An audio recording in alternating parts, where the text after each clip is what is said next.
This is what Sacramento's Japantown looked like in 1940. It was a vibrant community located along 3rd, 5th, L, and O Streets. It was Amiko Amy Kamikawa's Wong playground. I grew up right in Japantown, which is on 4th Street. It was so safe. I used to run around all over. We used to play hide and seek till 9, 10 o'clock.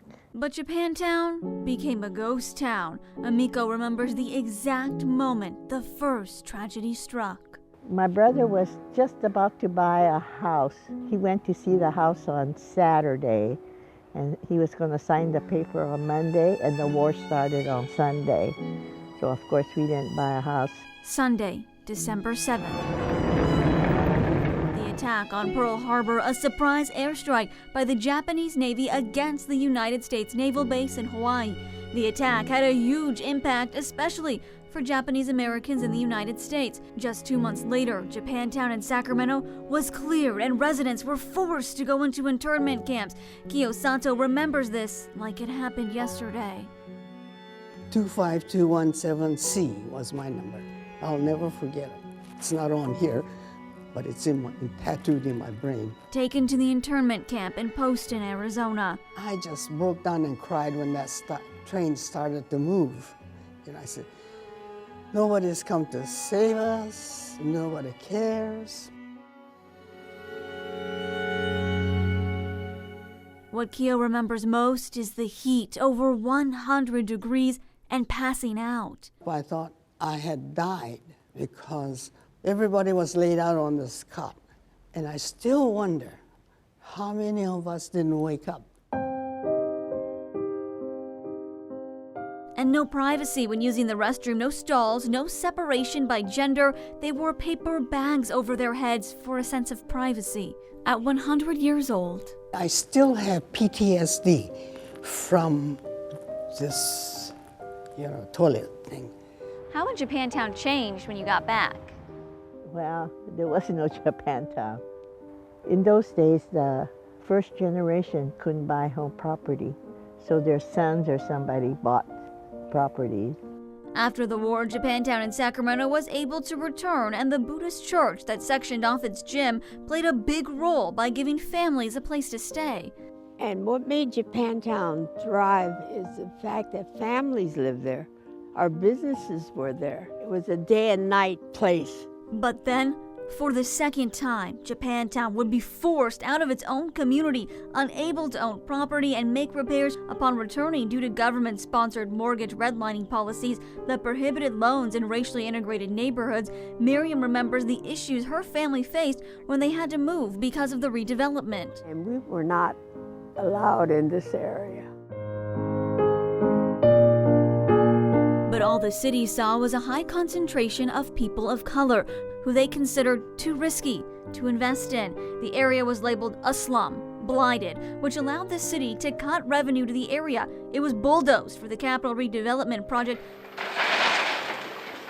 A wrecking ball shattered many cultures, including Japantown, for the Capitol Mall and the area we know today as Doko, and a freeway. You didn't have the gathering places to go to. Amiko says it was a loss of independence for her mother because she couldn't go to an English-speaking store by herself. Well, it was kind of sad because the older folks naturally, they didn't speak English.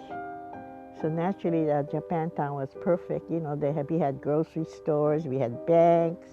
I'm here on 10th Street in the heart of relocated Japantown. Hundreds of businesses down to a handful, like Osaka-ya, trying to keep history alive. Historical remnants remain, like the Wakanora sign, even though the restaurant is no longer here. Linda Nakatani and her family have been carrying on the Osaka-ya name since 1963. Originally on the corner of 10th, where you can still see their faded sign, they bought the historic Senator Fish Market. And Senator Fish retired that year, so my dad said, is it okay if we buy your Senator Fish? And that's how we ended up coming here in 1997. keeping a Japantown storefront alive and well for over 60 years, passing on the tradition to her sons and even me for the day. Yeah, that one's really good. I'm pretty sure 95% that they will take over. It is a lot of work. Besides the businesses on 10th and W, one of the only remaining buildings from Japantown is the Nisei Barber Shop and Veterans of Foreign Affairs Hall, which makes it the perfect home for the rebuilt Japantown Sacramento group to meet. All of Japantown was gone, except for the Veterans Hall that we're standing in today. Kobe and Jamie Katanyagi started the movement to revitalize Sacramento's Japantown. It all started with Jamie researching their family history, then realizing they have nothing to show their children. Kobe's great-grandfather immigrated from Japan and owned a print shop in the heart of Japantown. Because my generation, we weren't really even taught anything about it.